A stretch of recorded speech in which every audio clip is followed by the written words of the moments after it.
When you love real estate, you love real estate. And if you're out there racking up rentals, that's a big part of your financial planning. But should it be the only part? In today's episode, I'm so excited to share with you an interview with David Rosell, who is a two-time author. He's a professional wealth manager. He is a podcast host, and he is an all-around great guy who is going to share some thoughts with us today about financial planning, retirement, and give you a different perspective on how some of those things can fit into your vision for real estate. Let's cue up the theme song and we're going to dive right in. Welcome to Racking Up Rentals, a show about how regular people, those of us without huge war chests of capital or insider connections, can build lasting wealth acquiring a portfolio of buy and hold real estate. But we don't just go mainstream looking at what's on the market and asking banks for loans. Nor are we posting "We Buy Houses" signs or just looking for, quote, motivated sellers to make lowball offers to. You see, we are people-oriented deal makers. We sit down directly with sellers to work out win-win deals without agents or any other obstacles and buy properties nobody else even knows are for sale. I'm Jeff from The Thoughtful Real Estate Entrepreneur.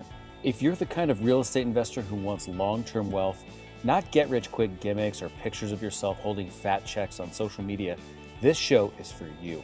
Join me and quietly become the wealthiest person on your block. Now let's go rack up a rental portfolio. Thank you for joining me for another episode of Racking Up Rentals. Show notes for today's episode, including a full transcript of the interview, can be found at www.thoughtfulre.com/E55. Hey, please do us a quick favor real fast by hitting the subscribe button in your podcast app.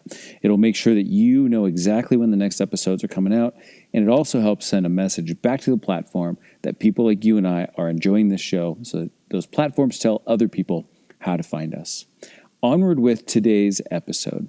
Today's episode is a great interview with my friend and my colleague, David Rosell. And in this interview, which I know you're going to enjoy a ton, we talk a lot about all sorts of things related to financial planning and the 8 major risks that people face as they enter retirement, different ways to overcome them, why retirement and thinking about retirement and planning for it is actually a lot like climbing mountains. And I think you're going to enjoy this episode and this wide-ranging conversation between David and I. So without further ado, let's get to our interview with David Rosell. So most financial advisors, they do a good job of helping people accumulate wealth or get out of debt. But there's not as many financial advisors who can really do a good job of teaching you what to do once you have reached the top. Because when you've reached the top, you have a whole new set of challenges, potentially devastating risks, and things like that as you enter and approach retirement. But my guest today, David Rosell, is here to be that person for you. David's inspiration and his zest for life have been shaped by a lifetime of international travel with a tally of more than 70 countries on 6 continents. Wow. He's the author of 2 informative and, I can assure you, fun-filled books. The first one he wrote was called Failure is Not an Option, Creating Certainty in the Uncertainty of Retirement. And the second one is Keep Climbing, A Millennial's Guide to Financial Planning. He's the host also of a popular podcast called Recession Proof Your Retirement. And he excels at making complicated financial planning topics easy to understand, which is, I think, why his books are so great. So, David, thank you so much for joining me on Racking Up Rentals. Oh, it's great to be here, Jeff. Thanks for having me on your show. Oh, I'm honored. I've been looking forward to this for quite a while. So let me just start with this. You know, you and I, we've got a lot in common. We both guide our clients to accumulating wealth so that they can live the life that they've imagined. I do that using rental real estate, and you do that with traditional investments. Now, I know a big focus for you and your team is the planning that you do, right? Not just the trading and all that, but the planning. And you begin your book, Failure is Not an Option, by sharing a really profound story from an experience you had in the Himalayas. Would you mind sharing that with us too? Oh, I'd be happy to. So we go back to the early 90s, and I always dreamed of visiting Nepal, and I landed in Kathmandu. And on the airplane, I met this gentleman who was of similar age in our young 20s. His name was Ashley Turberfield from Stratford-upon-Avon, England. And little did I know, we both were flying there to do our own self-guided trek called the Annapurna Circuit over 21 days. And I tell in the book, the fun, the tribulations, the challenges we had, but we ended up doing this 21-day trek together and climbed up over a pass called Thorong La at 19,000 feet. Wow. And it was one of the hardest things I've ever done, but certainly one of the most rewarding things I've ever done from both a physical and from a mental standpoint. And years later, I had an opportunity to meet and spend some time with a gentleman named Ed Viesters. Have you ever heard of Ed? I don't think so. Ed will probably go down as the best mountaineer to walk the planet Earth, or maybe climb the planet Earth in this case. And Ed has summited Mount Everest 7 times, and every time doing so without supplemental oxygen. Oh my gosh. And then he went on to summit 14 8,000 meter peaks, also without supplemental oxygen. And I remember him sharing a story with me saying, most people think that the goal is to get to the top. And he says, that's really not the goal. The goal is to summit, but get back down alive to your friends and family. He went on to say, you see, David, 80% of the accidents and the deaths happen on the descent. You're fighting sunlight and fatigue and hunger, and just descending is harder on the body than ascending. And so he shared that it's the second half of the journey that takes most of the amount of planning because it takes on most of the amount of risk. And that was my aha moment, Jeff, because I realized that it's the same thing for my clients when they're approaching the financial summit, or let's call it financial independence. And it's the last day that they're adding to their 401ks and their IRAs, and now they're going to live on those funds for the next 2 to 3 decades. Well, I realized that it's the second half of their financial journey that also takes on the most amount of risk and needs the most amount of planning. Yeah. What a powerful metaphor. And people can just be so fixated on the ascent, right? That seems like the exciting part. That seems like the hard part, right? I mean, people, downhill is even like a metaphor for, it's going to be easy, but you've seen that it's not going to necessarily be easy. So, on the note of that metaphor, I think that probably a lot of people, if you surveyed them, would feel like the idea of reading a book about financial planning is going to be dry, but I can attest that these books are absolutely not dry. So how do you manage to make these topics fun and relatable? Well, I'm going to blame it on red wine. What I did is I took a list of some of my more riveting travel stories from traveling around the world, mostly to third world countries, over a decade, and kind of found a way to associate them to some key financial lessons for the distribution of wealth. So one of the many examples, one of them in Failure is Not an Option, is my life's always been guided by serendipity, unexpected good happenings.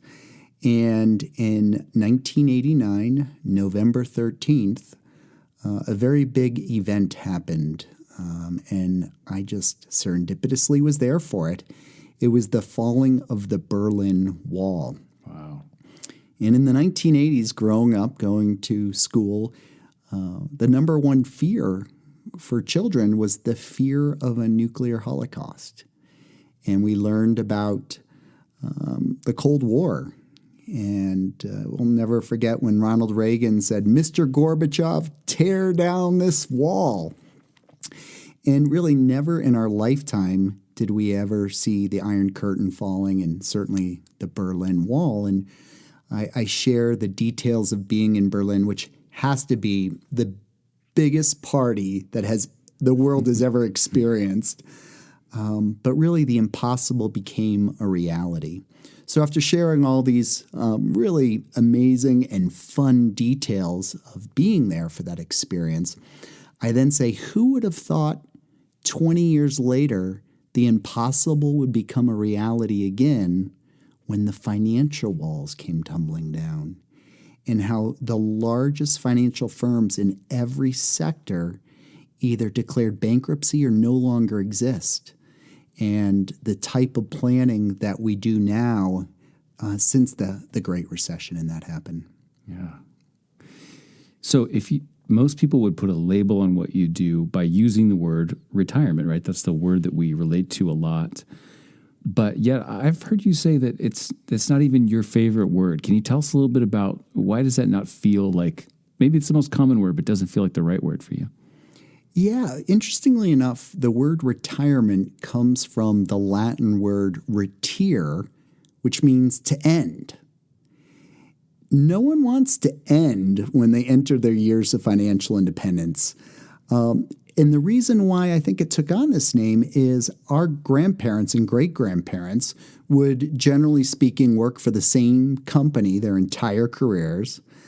They would get a gold watch, and they'd enter their golden years. And 3 to 4 years later, they were no longer with us.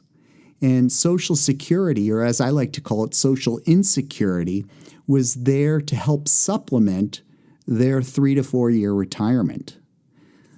Today, statistically, 80% of 80-year-olds are getting 80% of their income from Social Security. It's not a good statistic. So many people, and certainly the people that we work with, are entering chapter 3 of their life. They're not ending. They're just getting started. So we use the term independent of the paycheck or financial independence in our practice. Yeah, that makes a lot more sense, I think, in today's modern world and our life expectancy and what people want out of their life. Yeah, when I think of the word retirement, I think of to be taken out of service. And when I quote retire, that's the last thing I want to do. I want to be probably taking my service to another and different type of level. Yeah, you just mentioned life expectancy. That's another one of the key risks that we all face. The great news is we're living longer and longer. The challenging news is we're living longer and longer. And what that means is in the second half of the financial journey, it costs a lot more to live. Yeah. So speaking of risks, so much of what you help your clients do is about risk management. And one of the big frameworks in the book is the one where you share the 8 major risks that people face as they are entering retirement, different ways to help and overcome those things. I remember studying Maslow's hierarchy of needs, Psych 101 in college. Can you just share with us how you kind of relate what you're doing to that philosophy to help guide your clients? Yeah, that's about as far as I took psychology. It was 101 freshman year in college. And we all learned about Maslow's hierarchy of needs. And a quick review of that is, in the base of his pyramid, he says, we all need food. Without food, you can't think of anything else. And then you go up the hierarchy, and the next thing is once your stomach's full, you could start thinking about a shelter and a home. And once you have taken care of your need for food and nutrition and then a shelter, you could start thinking about relationships and involvement in the community. And you keep going up this hierarchy. And I don't know if you remember the term, if you do everything in order, the top of the pyramid, you become... Actualized? Exactly, self-actualized. So after 2008, when all the world's largest financial companies were in peril, I decided to borrow Dr. Maslow's hierarchy of needs to create one's financial hierarchy of needs with the goal of getting people financially self-actualized as they approach or enter retirement. And in a nutshell, what we do is we look at all their expenses, the breakdown of what their expected expenses will be in retirement, and we divide those expenses between what are considered necessities, food, shelter, clothing, taxes, transportation, healthcare, insurance, and the wants, travel, helping grandchildren with their education, a new car. Red wine. Red wine, thank you. You know me well. And we believe that in the second half of the journey, with the 8 main risks that we all face that I describe in detail in my books and how to overcome them, that in today's crazy world, all of our clients have their necessity expenses guaranteed for life. We don't care how they're guaranteed, but we just think that it's so important, regardless of whether there's a trade war with China or a nuclear war with North Korea or a presidential election, that those core expenses are guaranteed. So quick example would be, let's say someone had $100,000 of necessity expenses every year, and they had $30,000 coming in from Social Insecurity, and they had $30,000 if they were lucky enough to have a pension. So that's $60,000 or 60% of the $100,000. What we'll do is we'll take a small portion of their overall portfolio and put it with a AAA rated company that's been around since the Great Depression that will guarantee us the remaining $40,000. So between their Social Security, their pension, and now their own personal pension, we're able to say to them, for the rest of your life, your core expenses are guaranteed. And then everything else to cover their wants or the joy expenses, we highly recommend things like exchange-traded funds, which are very inexpensive to own, offer a lot of diversification, and are also very tax efficient. I see. Okay. So, that makes me think a little bit about some of the differences maybe in perspective and opinion between sort of real estate people and stock market people, financial planners. And I think a lot of times, one side looks at the other and doesn't necessarily understand them. Maybe it's a little bit of the Jets and the Sharks kind of a thing. What are your thoughts on that? Are those compatible ideas? Are they different? What do you think about that? Yeah, I agree with you. It seems like so many people in the world of real estate are down on the stock market, and all the stock jocks out there investing in securities are down on real estate. And the reality is diversification, diversification, diversification. And real estate is a very important asset class. Very often, when one asset class is the winner, another is not doing so well, and vice versa. And strong believer in owning real estate through real estate investment trusts, internationally, nationally, as well as in my own portfolio, having investment real estate. Yeah.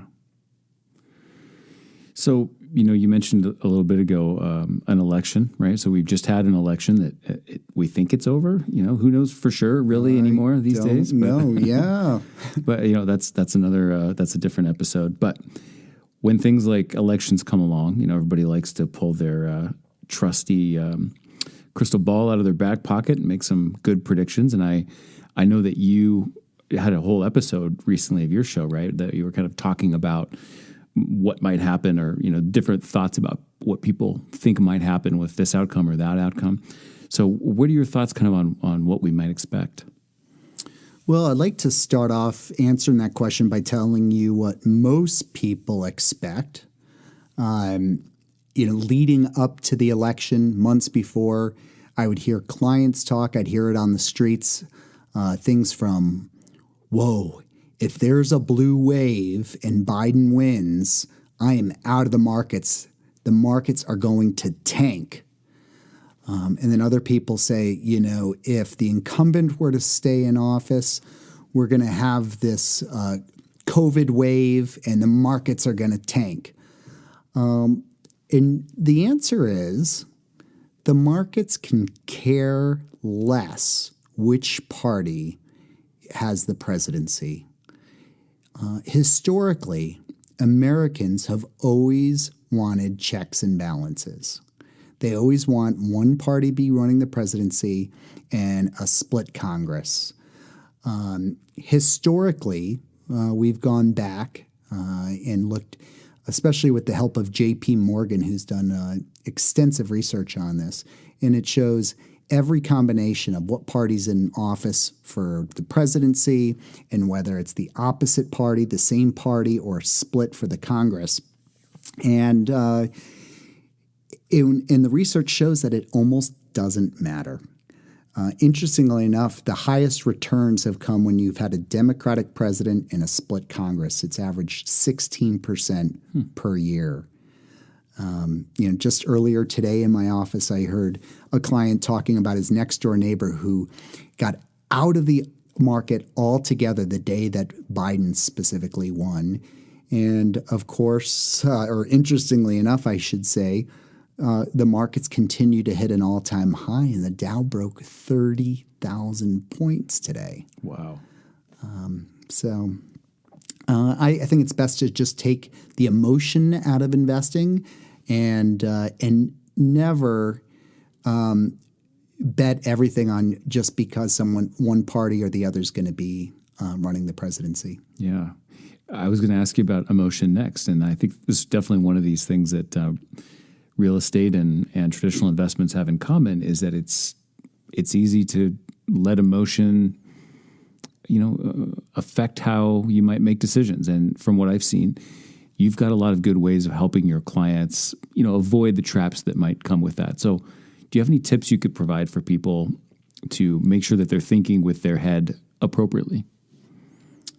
Yeah, I love to tell stories, whether it's travel stories or other stories. And here in beautiful Bend, Oregon, we have buttes, which are rock outcrops formed by volcanoes. And there's one pretty much in the center of our town called Pilot Butte.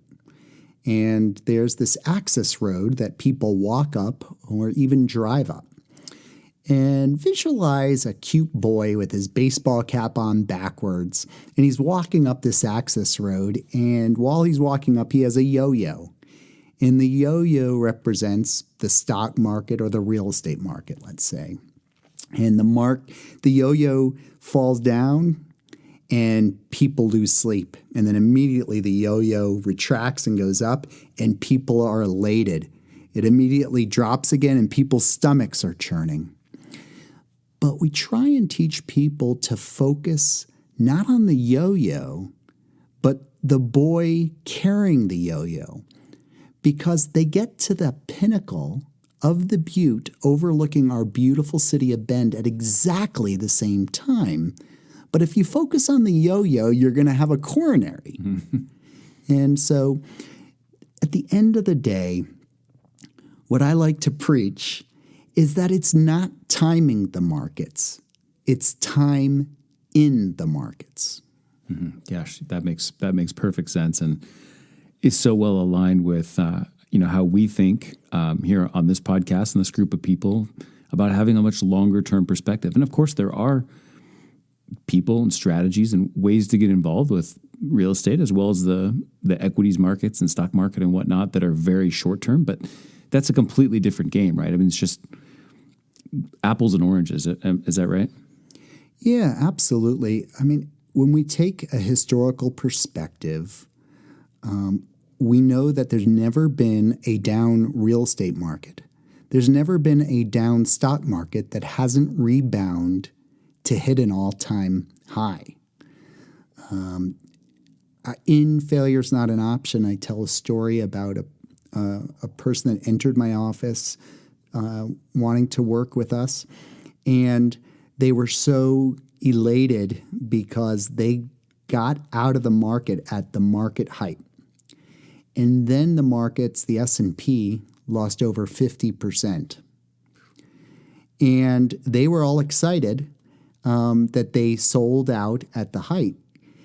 And by the time I asked him the question, when did you get back in the market? And his response is, the market is up almost 200% since the low. It's too expensive to get back in. Now the market's up over 440% since the low, and he's still stuck in cash. So you really have to be lucky twice when you're timing the markets. You got to be lucky when to sell, and he was lucky when to sell, but being lucky twice and knowing when to get back in is very, very challenging. Yeah. Yeah. That does not sound like a game that I want to be involved in myself. No. So I think it's safe to say that the year that we are wrapping up now has been an interesting one by any measurement. It's been kind of a one-of-a-kind year. And I think a lot of people would say it's been a bit of a heavy year, right? We've had a lot of social tensions. We've had contentious election, not to mention a global pandemic, the likes of which, none of us have ever seen. How do you manage to stay positive, right? You are leading your clients, you're guiding them through the things that are very important to them, right? And they have concerns and probably fears sometimes. So how do you stay positive and keep the right frame of mind? This might be the most powerful question yet. Well, first of all, a lot of people I come across, good people that have worked hard and accomplished much, are struggling right now. They're not able to see their family for the first time over Thanksgiving. Probably the same thing's going to happen over Christmas. It's hard for them to get out of the house. And here in Oregon, all restaurants and bars are shut down. Younger parents have their children home 24/7 as the schools are shut all year. So this is real. And I don't mean to add light to that struggle. And there's other people I speak to, and they're like, having a great year. And they're experiencing the same challenges. And so what I've realized is that the people who are getting through these challenging times with the best attitude are grazing on good grass. And what I mean by that, whether they lean to the left and watch MSNBC to one extreme, or lean to the right and watch the other extreme of Fox News or any news coverage in between, the reality is that fear sells. And all these broadcasts are really selling fear. And fear is my least favorite word in the English language, F-E-A-R. And so often that stands for false evidence appearing real. So for speaking for myself, I'm just very, very careful what I let inside. I want to, and I feel in my occupation, I kind of need to know enough to be dangerous of what's going on in the world. But I'm very careful how I tune in to a podcast that gives me 5 minutes of news in the morning and 5 minutes of news in the evening, and then it's off. If I come home from work and turn on the television, for me, it's just chewing gum for the mind. And so I need to be very careful with that. There's another thing that I implement in my life, and I share this every time I speak around the country to audiences. And it's as simple as this little stone that I'm holding right now that I keep in my left front pocket at all times. And I call it my gratitude stone. And, life isn't easy for anyone. Even those of us that say, oh, life's great. It's challenging. And so what I do is in the morning when I'm rushing off to my office or to the airport, I put my wallet in my pocket, my cell phone for good or for bad in the other pocket, my earpiece, and my car keys. The last thing I put in my pocket is this black onyx stone. And I stop for 30 seconds and I say to myself, what am I grateful for right now? It could be that I've got a busy day at work and people that actually want to speak to me. I've got plans this evening to play with my son who wants to play pool with me. And I'm going to go downhill skiing this weekend. And I find that when you're grateful and show your gratitude, it's what you think about that expands. And throughout the day, if ever I'm having a tense moment or someone says something on the phone that just agitates me, let's say, I'll just reach in and just grab that stone for just a second, and it somehow has this calming effect on me. And at the end of the day, when I get home and I take out my wallet and my cell phone and my car keys and put them on my desk, the last thing I grab for is this black onyx gratitude stone. And I stop for 30 seconds. So now I'm invested 1 whole minute into the day with this. And I say, David, what are you grateful for right now? And I just think about the good things that happened to me that day. And I put that stone down. And it just has a way of raising my vibration and keeping it as high as possible. Gosh, thank you for sharing that. It's a beautiful, beautiful sentiment. And yeah, it gives me so many thoughts.